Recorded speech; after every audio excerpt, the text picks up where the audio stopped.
PID, particularly tuberculosis মাস হতে পারে। তো সেখানে আমরা যেটা করি আমরা বলি এক্সপ্লোরেটরি ল্যাপারোটমি, ঠিক আছে।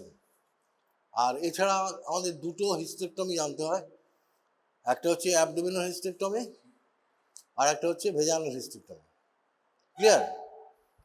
এই মেজর অপারেশনগুলো জানতে হবে।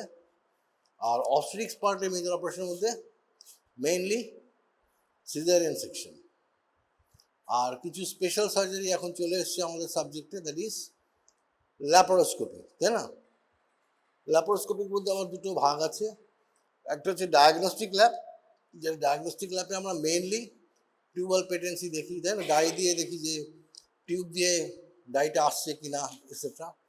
আর হচ্ছে ল্যাপারোস্কোপিক সার্জারি, যেমন ল্যাপারোস্কোপি অ্যাসিস্টেড ভেজানাল হিস্টেক্টমি আমরা বলি LAVH, ল্যাপারোস্কোপিক্যালি অ্যাসিস্টেড ভেজানাল হিস্টেক্টমি।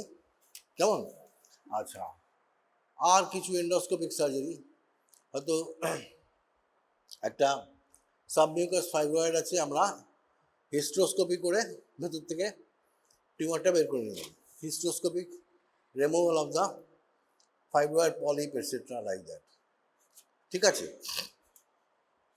এবার গাইনোকোলজিক্যাল অ্যাসপেক্টের মধ্যে যেই অপারেশনটা তোমাদের খুব ভালো করে করতে হবে, মাইনর অপারেশন, সেটা হচ্ছে D&C। D&C পুরো কথাটা কি? Dilatation and curative. Very good. Dilatation and curative.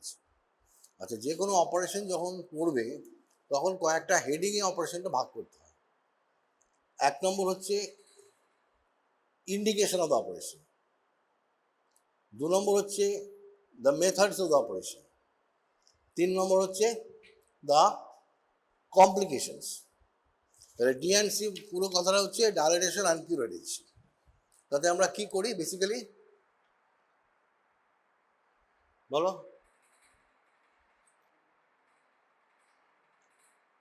আমরা যদি কোনো সাসপেক্টেড ইউট্রাইন প্যাথোলজি ভাবি তখনই আমরা এই অপারেশনটা করি। ধরো একটা এন্ডোমেট্রিয়াল পলিপ আছে, ঠিক আছে, বা এন্ডোমেট্রিয়াল থিকনেস বেড়ে গেছে, হ্যাঁ, hyperplasia of the endometrium, endometrial hyperplasia, সেটা আমরা বাই D&C ডায়াগনোস করার চেষ্টা করি। আর কি অপারেশন আছে D&Cর জন্য? অ্যাবর্শনটা এখানে আসছে না, তখন অ্যাবর্শন যখন হবে তখন আর ওইটা D&C বলবো না, হ্যাঁ, ডায়ালিটেশন অ্যান্ড ইভ্যাকুয়েশন। আবার এখানেও আর একটু বলার আছে, একটা সময় আমরা D&E করতাম, কিন্তু এখন ওইটা চেঞ্জ হয়ে গেছে। কেন চেঞ্জ হয়ে গেছে বলো তো? এখন যেটা করি সেটা D&E বলি না, কি বলি আমরা? আমরা বলি সাকশন অ্যান্ড ইভ্যাকুয়েশন, AC। কেন সাকশন ইভ্যাকুয়েশন, কেন ডায়ালিটেশন ইভ্যাকুয়েশন উঠে গেল? ডায়ালিটেশন ইভ্যাকুয়েশনে অনেক বেশি ব্লাড লস হয়, ঠিক আছে, সাকশন ইভ্যাকুয়েশনে কিন্তু অত ব্লাড লস হয় না। সেই জন্য এখন আমরা যেটা ইভ্যাকুয়েশন করি আর্লি প্রেগনেন্সি যদি করতে যাই, সেটা ইউজুয়ালি সাকশন অ্যান্ড ইভ্যাকুয়েশন, ঠিক আছে। আচ্ছা, এইবার ফার্স্ট কোয়েশ্চেন হচ্ছে যেটা বলেছিলাম যে ইন্ডিকেশন অফ D&C। বলো ইন্ডিকেশন অফ D&C কি? যদি একটা if there is a case where the history suggests irregular vaginal bleeding, or সবসময় ইরেগুলার হয় না, অনেক সময় ইরেগুলার ভেজানাল ব্লিডিং এর আবার অনেক রকম ভাগ আছে, তাই না? যখন পিরিয়ডের সঙ্গে সঙ্গে ব্লিডিংটা বেশি হয় তখন সেটাকে আমরা বলি মেনোরেজিয়া। আচ্ছা, আর যদি পিরিয়ডের মাঝখানে ব্লিডিং হয়, মানে সাইক্লিক্যাল ব্লিডিং হচ্ছে না, দুটো সাইকেলের মাঝখানে একটা, দ্যাট ইজ অ্যাসাইক্লিক্যাল ব্লিডিং, সেটাকে কি বলি? টার্মিনোলজি কি? Metrorrhagia, that is called metrorrhagia. তাহলে একটা irregular vaginal bleeding, acyclical bleeding বা মেট্রোরেজিয়া, আর কি হতে পারে? আর একটা সময় তোমার যদি ব্লিডিং হয় তুমি অবশ্যই D&C করবে, that is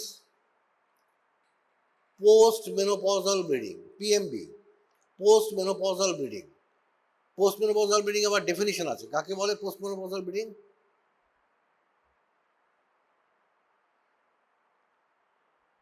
If there is bleeding after the establishment of menopause for a period of, আগে বলা হতো 1 year, মানে মেনোপজ গত মাস থেকে শুরু হয়েছে, এবার টানা 1 বছর কোনো ব্লিডিং হলো না, তাহলে মেনোপজ ইজ এস্টাবলিশড, তাই তো? তখন যদি ব্লিডিং হয় 1 বছরের পর, তখন আমরা সেটা বলবো পিএমবি বা পোস্ট মেনোপজাল ব্লিডিং। এখন ওই স্প্যানটাকে কমিয়ে আনা হচ্ছে, এখন আর 1 year বলে না, 6 months। তারপরে 6 months পিরিয়ড বন্ধ হলো, patient late reproductive age around 50 or 50+, তখন কিন্তু 6 মাস মাসিক বন্ধ হয়ে গেল, মাসিক হচ্ছে না, তারপরে হঠাৎ একটা যদি ব্লিডিং হয়, তখন আমরা will label that as a case of post menopausal bleeding.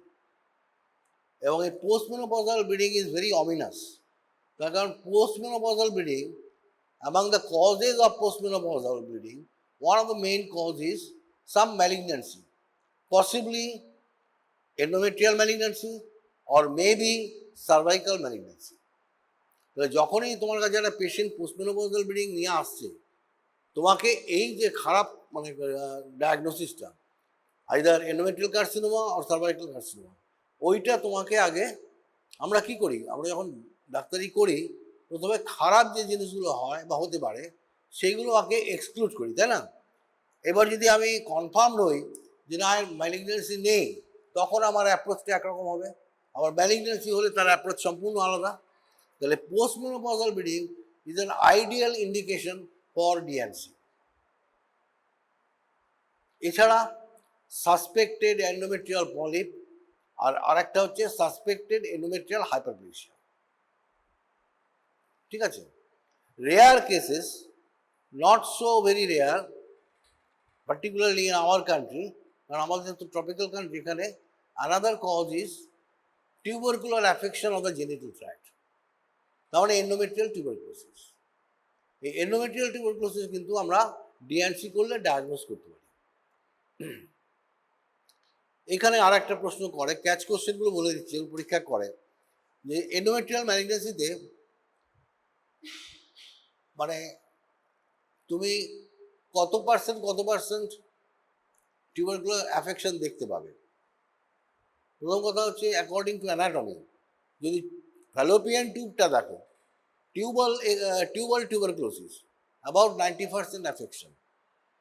যাদের জেনিটাল ট্র্যাক্ট টিউবারকুলোসিস আছে তার 90%-এ কিন্তু টিউবিসের অ্যাফেকশন থাকে। তার ঠিক একটু কম 60% হচ্ছে এন্ডোমেট্রিয়াল টিউবারকুলোসিস, আর একটু কম 30% হচ্ছে সার্ভাইকাল টিউবারকুলোসিস, ঠিক আছে? তাহলে টিউবাল টিউবারকুলোসিস কী করবো? টিউবাল টিউবারকুলোসিস ডায়াগনোসিসের জন্য দুটো স্যাম্পল নিতে হবে। একটা স্যাম্পল হচ্ছে নর্মাল স্যালাইন, আর একটা হচ্ছে ফর্মাল স্যালাইন। নর্মাল স্যালাইনটা কেন নেওয়া হয়? কেন নর্মাল স্যালাইন কেন নেওয়া হয়? মাইক্রোবায়োলজিক্যাল কালচার, মানে ওইটা নর্মাল স্যালাইন হলে পরে ওখানে যে ব্যাকটেরিয়াটা হবে সেটাকে আমি একটা মানে কী বলে কালচার মিডিয়ামে দিয়ে তার গ্রোথটা দেখবো, তারপরে সেটা মাইক্রোস্কোপে ডায়াগনোস করবো।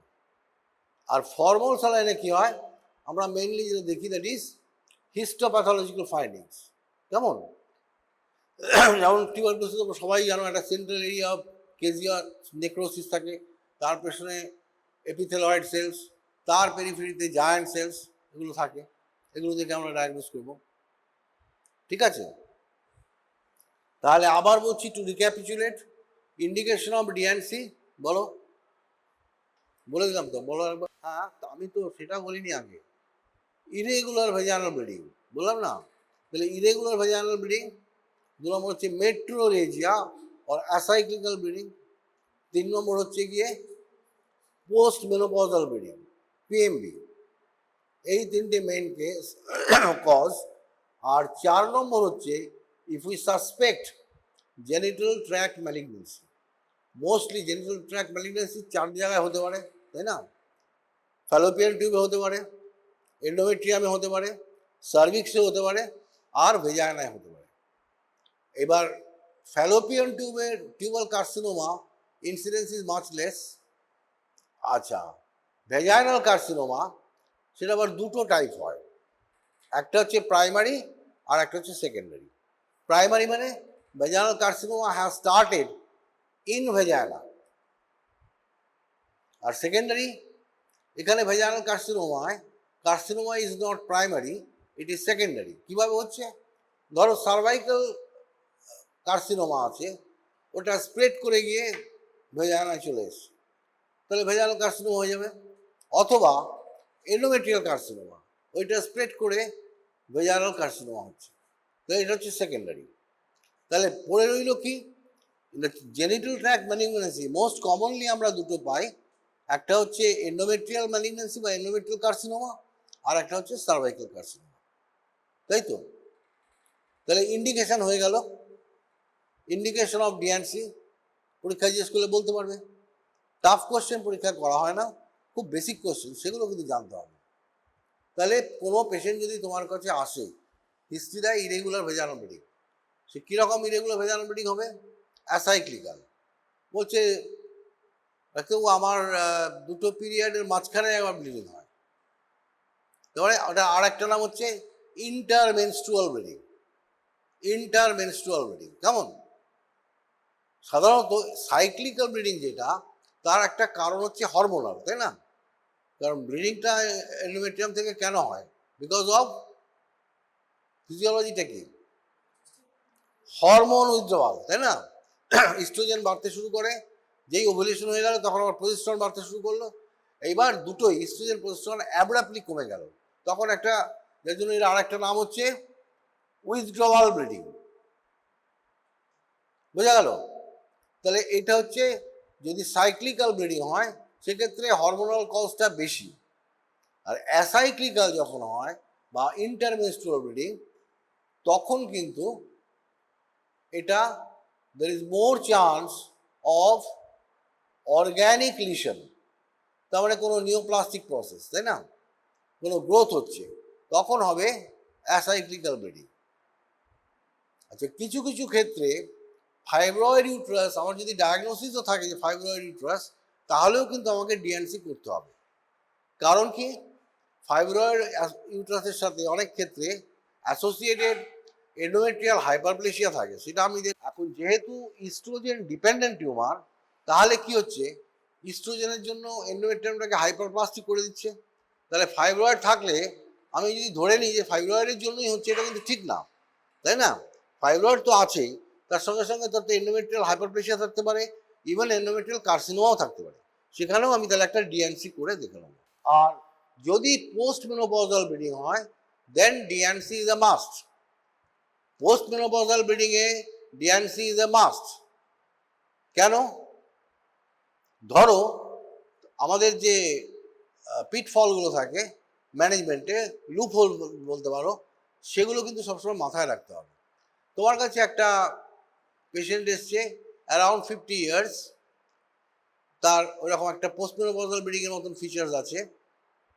এবার তুমি ডায়াগনোজ করলে, পেশেন্টকে কাউন্সেলিং করলে যে আপনার ইউট্রাসে প্রবলেম আছে, আপনার বয়সও হয়ে গেছে, আপনার ইউট্রাসটা আমি বাদ দেবো, ঠিক আছে, হিস্টেক্টমি করে দিলে।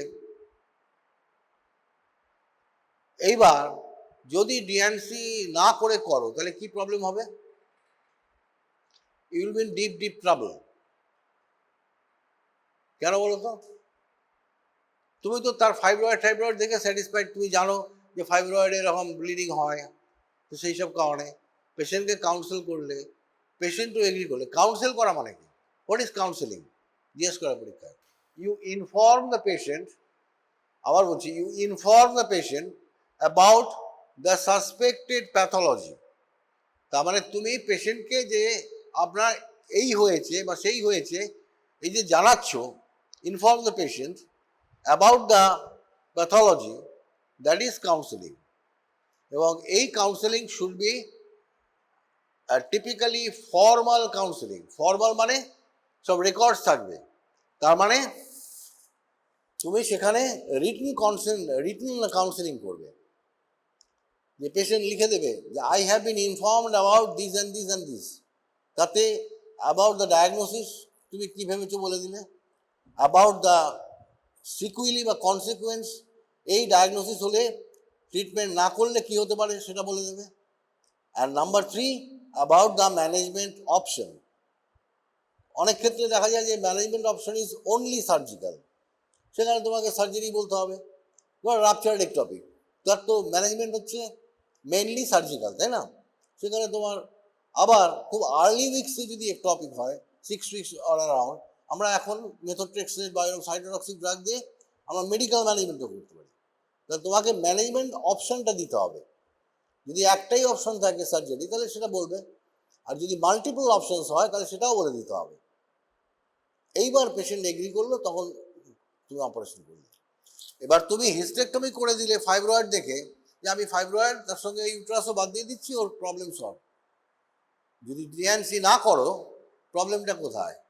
প্রবলেমটা হচ্ছে তুমি যে কোনো অপারেশন করবে, এখন দেখবে all operations, after the operation we send the surgical specimen for histopathological examination.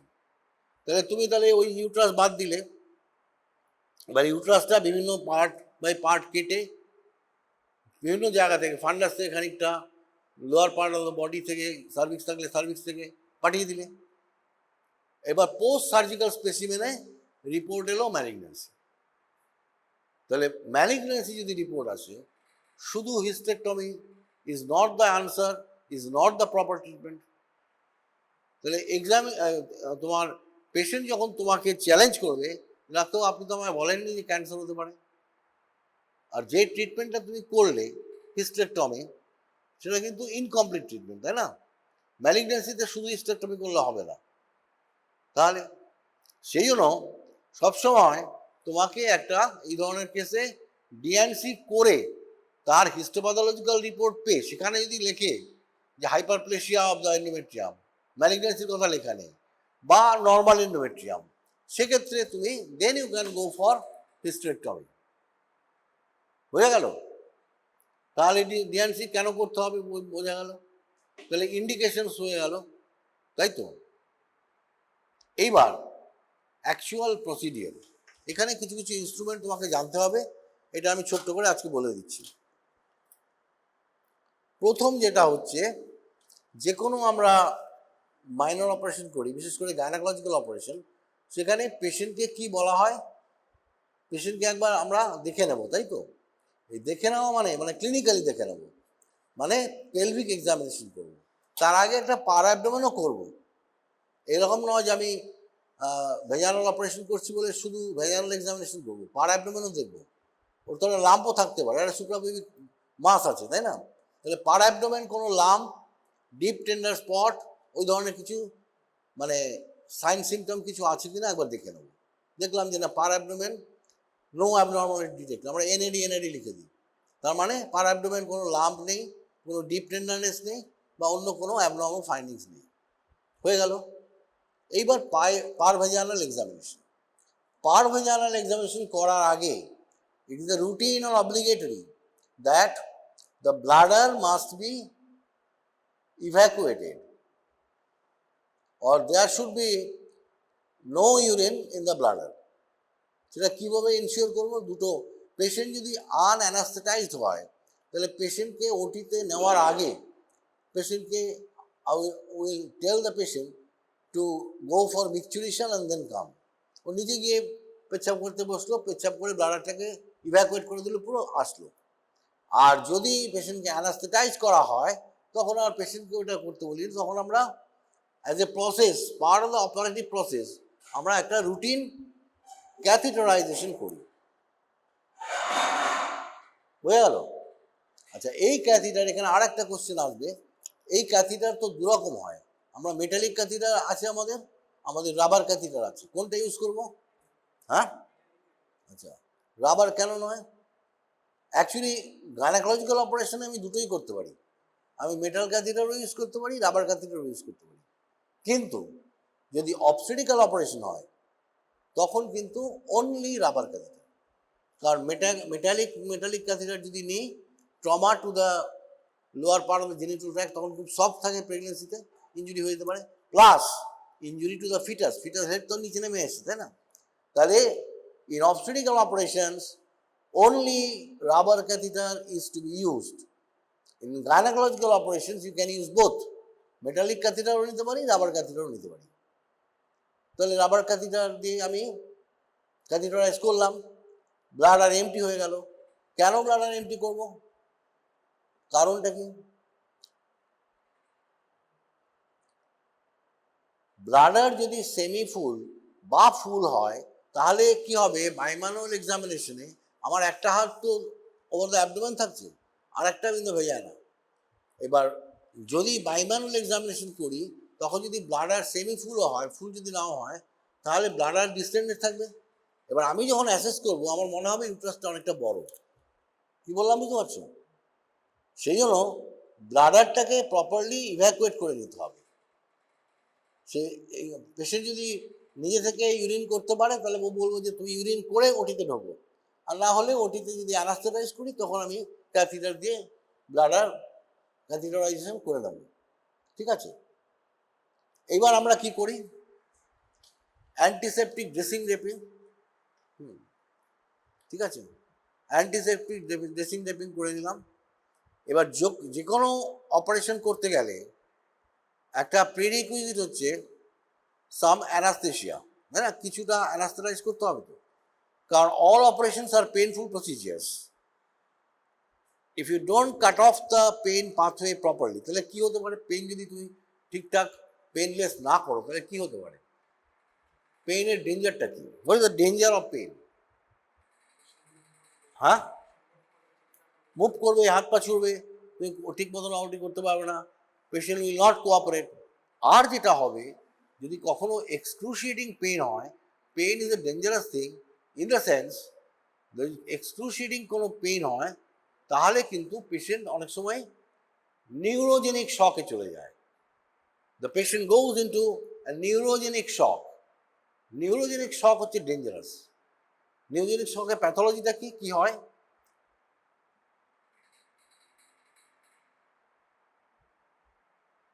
আমাদের টোটাল ভাস্কুলেচার যদি অ্যাসেস করো দেখবে আমাদের ভাস্কুলেচারে এটা হচ্ছে একটা আর্টারি, তার থেকে বেরিয়ে গেল সবকটা ক্যাপিলারি, আবার এখানেও কতগুলো ক্যাপিলারি, ক্যাপিলারি নেটওয়ার্কের অ্যানাস্টোমোসিস আছে, এটা হচ্ছে ভেন।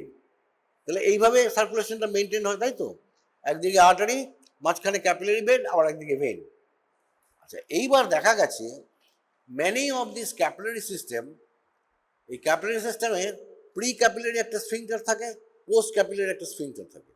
এই দুটো স্ফিংটারই কিন্তু ক্লোজ থাকে, নর্মালি ওপেন থাকে কতটা, টোটাল ক্যাপিলারি নেটওয়ার্ক সিস্টেম যদি দেখো তার only 20% remains open, 80% remains closed. তার মানে এমটি ক্যাপিলারিস। এই ক্যাপিলারি নেটওয়ার্কটা কিন্তু বাকিটা 80% হচ্ছে এমটি। এবার যদি নিউরোজেনিক শক হয় due to extreme neural stimulation, ওই ক্যাপিলারি নেটওয়ার্কগুলো খুলে যেতে পারে। ধরো যদি 30 বা 40% ক্যাপিলারি নেটওয়ার্ক খুলে যায় তাহলে সিস্টেমটা অনেক ভাস্ট হয়ে গেল। তোমার যা ব্লাড আছে, তোমার normal blood amount of blood 4.5 litre কি ম্যাক্সিমাম 5 লিটার, সেই ব্লাড কিন্তু is not enough to maintain the whole vascular network. তাহলে কি হবে তখন, ঝপ করে একটা সিভিয়ার অ্যান্ড সাডেন হাইপোটেনশন হয়ে যাবে। আর যখন হাইপোটেনশন হবে ব্রেনে অক্সিজেন যাবে না, কমে যাবে, ড্রাউজি, আলটিমেটলি সেই শক ফার্দার প্রোগ্রেস, ইভেন ডেথ মে অকার। সেই জন্য আমাদের সবসময়ই ওই নিউরাল পাথওয়েটাকে কাট অফ করতে হবে। কীভাবে করতে পারি, কিছু অ্যানালজেসিক ড্রাগ দিয়ে করতে পারি, অথবা অ্যানাস্থেসিয়া। এইখানে অ্যানালজেসিক ড্রাগস কী হতে পারে, আমরা একটা সময় করতাম, এখনও অনেকে করে, আন্ডার, আমরা বলি ওটা কিন্তু অ্যানাস্থেসিয়া না, আন্ডার ডিপ সেডেশন। ধরো পেথিডিন, অ্যাট্রোপিন, ফেনারগ্যান্ডিন, তার ডিপ সেডেশনে চলে গেল, তার কিন্তু পেইন প্রসেসটা অনেকটাই কাট অফ হয়ে গেল, মাইল্ড একটা পেইন হবে, তাতে শক ফক কিছু হবে না। এটা একটা হতে পারে। আর হতে পারে কি, লোকাল অ্যানাস্থেসিয়া। লোকাল অ্যানাস্থেসিয়া কি আছে, সার্ভাইকাল ব্লক করতে পারো, প্যারাসার্ভাইকাল ব্লক। প্যারাসার্ভাইকাল রিজিয়নে আমি লিগনোকেইন দিয়ে মেইন নার্ভ যেটা এখানে পুরেন্ডাল নার্ভ, সেটাকে আমি অ্যানাস্থেটাইজ করে দিলাম, পরে কোনো রকম পেইন হলো না। অথবা আমি একটা স্পাইনালও দিতে পারি, spinal back of the spinal cord বা স্পাইনাল কলাম, হ্যাঁ, তোমার এটা কি সাবারাকনয়েড স্পেসে একটা লোকাল অ্যানাস্থেসিয়া পুশ করে তার মধ্যে করতে পারি, হয়ে গেল অ্যানাস্থেসিয়া। এবার অ্যান্টিসেপটিক ড্রেসিং দেবে, ইভ্যাকুয়েশন অফ ব্লাডার হয়ে গেছে। এবার কি করব, যেই ব্লাডার ইভ্যাকুয়েশন হয়ে গেল তখন আমি একটা ফর্মাল বাইম্যানুয়াল এক্সামিনেশন, ফর্মাল ফর্মাল মানে এটা করতেই হবে, must, part of the protocol, part of the management, part of the operation. কেন করব? দুটো কারণে। একটা হচ্ছে আমাকে জানতে হবে যে এইটা ধরো সিম্পাইস পিউবিস, এইটা ইউট্রাস, এটা ইউট্রাস এবি থাকতে পারে, আবার এদিকে আরভি থাকতে পারে। এবার আমি যখন ডিএনসি করছি, মনে রাখবে DNC is a blind procedure. আমি দেখতে পাচ্ছি না, আমি ইনস্ট্রুমেন্ট ঢোকাচ্ছি, but I am doing it in a blind fashion. আমি তো জানি না, দেখতে পাচ্ছি না। তাহলে এই ব্লাইন্ড ফ্যাশনে যখন করতে যাব, তখন যদি আমি ইউট্রাসের মানে অ্যান্টিভার্টেড না রিট্রোভার্টেড যদি না জানি, তাহলে কী হবে? ইনজুরি হবে।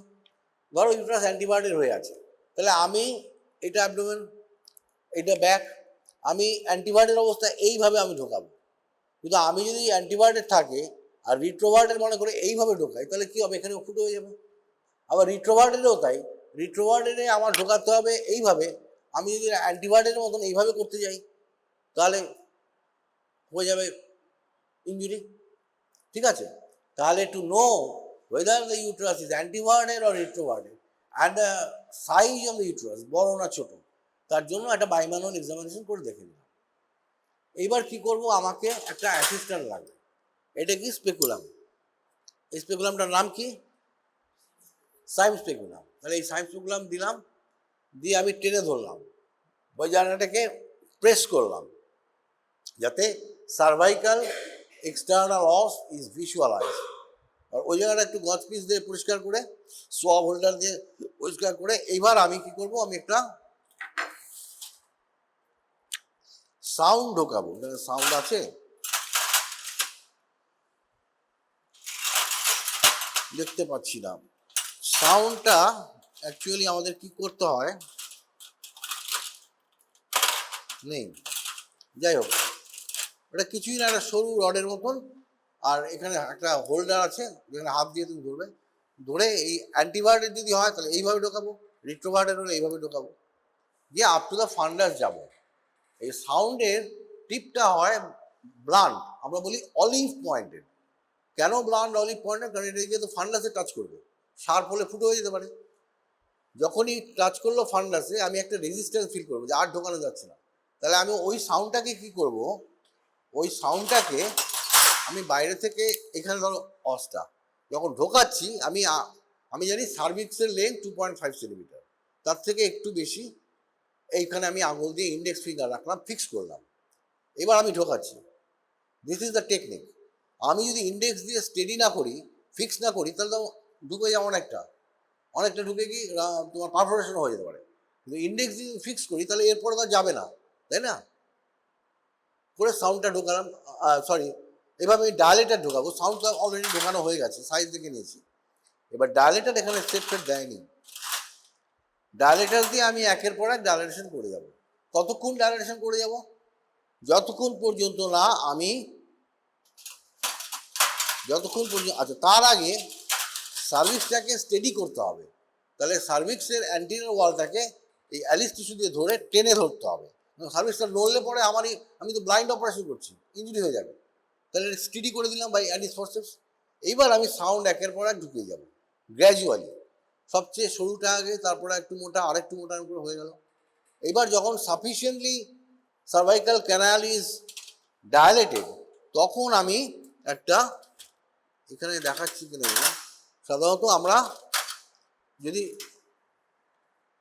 ইভ্যাকুয়েশন করি, ডায়ালেটিস ইভ্যাকুয়েশন, তাহলে এটা স্পঞ্জ হোল্ডিং, তাহলে একটা এটা হচ্ছে ওভাম ফরসেপস, যার ক্যাচ নেই, দিয়ে ভেতরে ঢুকিয়ে আমি পিস মিল করে আর্লি প্রোডাকশন কনসেশন বের করে দেবো, সেটা হয়ে গেল ডিএনএ।